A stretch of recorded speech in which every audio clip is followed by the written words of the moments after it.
Hey, welcome back to 12 Days of Rilke. This is day number 9, and we are in letter 8 in Letters to a Young Poet by Rainer Maria Rilke, translated by Stephen Mitchell. This is the copy that I'm using. If you have a similar cover, then we're going to be on page 81, and we're going to go today. I'm planning on going through page 86, but sometimes things change as the conversation ebbs and flows. So let's hop right into it, shall we? This is he's writing from Sweden, 1904, August. I want to talk to you again for a little while, dear Mr. Kappas, although there is almost nothing I can say that will help you, and I can hardly find one useful word. This is something that you see a lot in the great mystics and poets and theologians throughout history is, for example, you can't see, but Karl Barth's Church Dogmatics just over there, 13 volumes. And in every volume, he's always saying, I can never possibly say what it is that I'm trying to say. Same thing happens with Jim Finley and Meister Eckhart. They're always talking about the ineffability of the thing that they're talking about, and that's how the early church fathers were as well. They're always going on and on about how the thing, God, whom they're talking about, is the one thing that they can never talk about, but it's also the one thing that they must never stop talking about. It's beautiful. It's really beautiful. There is a story that Peter Rollins tells in his book, How Not to Speak of God, where a mystic, an evangelical pastor, and a fundamentalist preacher all die on the same day, and they go to the gates of heaven. And there Peter tells them, you all may go in, but first, before you go, you need to go into this room, and Jesus is going to interview you concerning your doctrine. So the mystic goes in first, and the Jesus sits down with him. And about 5 hours later, he comes out of the room smiling, and he says, I thought I had it all wrong. And then they call in the evangelical pastor, and he goes into the room, and he stays in for a whole day. And at the end of the day, he comes out, and he says, man, how could I have been so foolish? And then the fundamentalist preacher goes in there, and he picks up his Bible and takes it in, his well-worn Bible, and days later, there's no sign of life. And then finally, Jesus comes out shaking his head saying, how could I have gotten so much wrong? But it's this attitude of the mystic, right? I knew I got it all wrong, and being excited about that I think is being demonstrated here by Rilke. I wanted to write to you, but I also know that there's nothing I could possibly say to you, and yet he writes anyways. And this is an attitude that has persisted throughout his letters, and it's one that I try to maintain in my preaching and teaching as well. I want to tell you about God, but I also know that I can't tell you about God. I can only point. I can only whisper. I can only tell you of my experience of God, and perhaps through that leading somehow, some way, you might be able to even begin to articulate what you've experienced as well. He tells him, he says, please ask yourself whether these large sadnesses that you've experienced haven't rather gone right through you. Perhaps many things inside you have been transformed. Perhaps somewhere, someplace deep inside your being, you've undergone important changes while you were sad. So he writes to him telling him, yes, you've been sad, but have these sadnesses gone through you? Have they transformed everything that you've experienced? Maybe deep in your being, you've undergone an important change because you've been sad. And this is such a good outlook on the things we experience in this life. When we experience something negative or putting up with someone who's difficult, we should ask ourselves, what can this situation or this person or this place or this occupation teach me? What does it have to show me at this stage in my life? Why has this person appeared at this juncture? Why has this situation presented itself at this moment?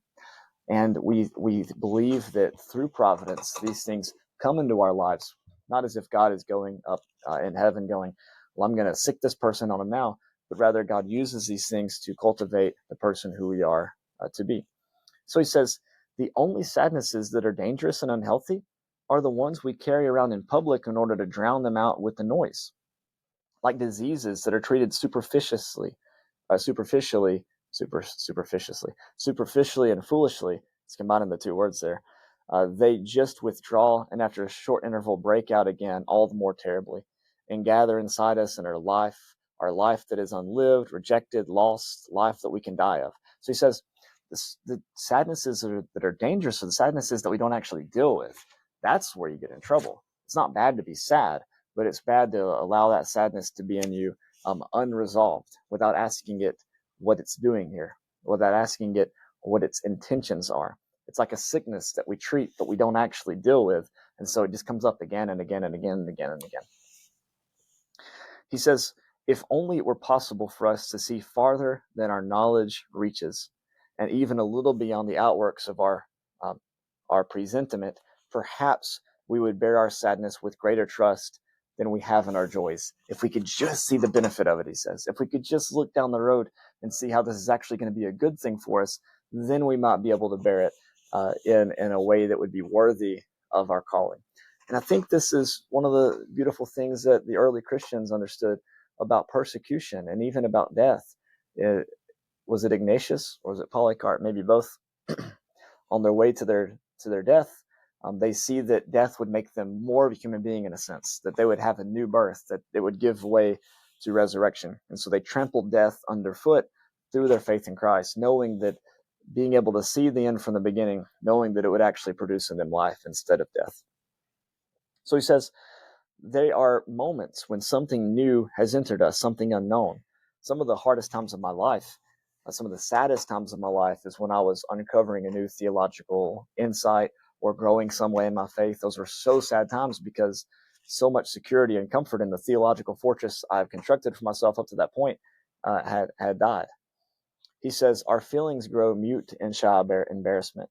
Everything in us withdraws, a silence arises, and the new experience, which no one knows, stands in the midst of it all and says nothing. So whenever we are overrun by a new revelation or a new idea or a new insight, something that we haven't seen before, it can produce a sadness. And the thing that brings about that sadness just sits there and says nothing. And we're like, what's the point of all this? And yet, when we get through the sadness, we see that we're much better off for it. And that's been my experience in theological developments in my own life. Is yes, it's hard to put to death that old thing, but once the life starts to come, man, does it come. He says, it seems to me that almost all our sadness, get this now, are moments of tension, which we feel as paralysis because we no longer hear our astonished emotions living, because we are alone with the unfamiliar presence that has entered us, because everything we trust and are used to is for a moment taken away from us. And isn't that what happens sometimes when people within a religious environment sense a change coming? They can give themselves over to the change, or they can double down in the old way. They can retreat further into their cage. They can retreat further into the prison because they sense that what's challenging them is going to call for radical transformation. And a lot of people don't want to go through that. He says, because we stand in the midst of a transition where we cannot remain standing. It's just like a big wave that knocks you over. The harder you try to fight it, the more injured you might become. And so it's best to give yourself to it and let the riptide carry you out to sea, and then you can swim parallel to the shore and make it back easier. Whereas if you fight it, you'll wear yourself out and may end up perishing.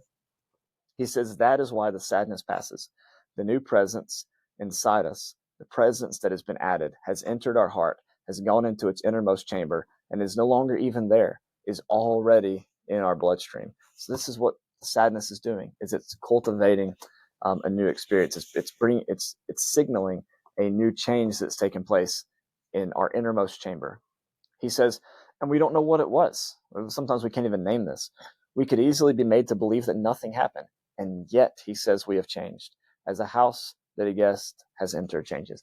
And so this change is hard to sense sometimes. We could even convince ourselves that nothing has happened, that all this sadness was for nothing. But he's saying that we have to believe it was for something. We have to believe that something has changed, even if we can't put language to it. He says we can't say who has come.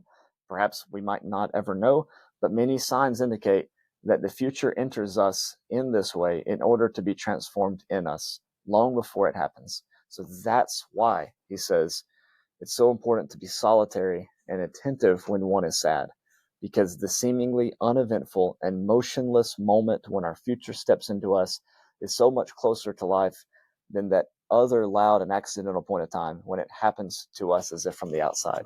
So these moments of sadness that we go through are invitations into the future, and it's signaling that something's changed.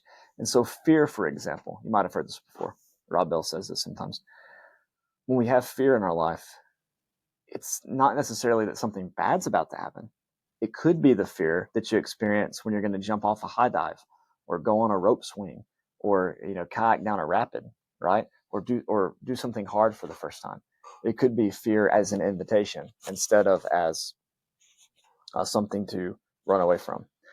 He says the quieter we are during these times, the more patient and open we are in our sadness, the more deeply and serenely the new presence can enter us, and the more we can make it our own, the more it becomes our fate. And later on, when it happens, that is, when it steps forth out of us to other people, we'll feel related and close to it in our innermost being. So cultivate this awareness, this sense, this wisdom to be patient in your sadness, to be patient in times when you're experiencing writer's block, or when you can't put words to the love that you've felt deep within you. And when you're patient in that way, when it finally does emerge, you'll actually be able to relate to it and appreciate it. He says, and that is necessary. It is necessary, he says. And toward this point, our development will move little by little, that nothing alien happened to us, but only what has long been our own. When we begin to see this, we'll see that nothing comes by chance, that everything is related to everything, that this sermon that just comes out of nowhere, it seems like, on a Saturday evening or on a Sunday morning at 8:30, didn't come out of nowhere, but it's come out of years of patience and labor and meditation in the Spirit.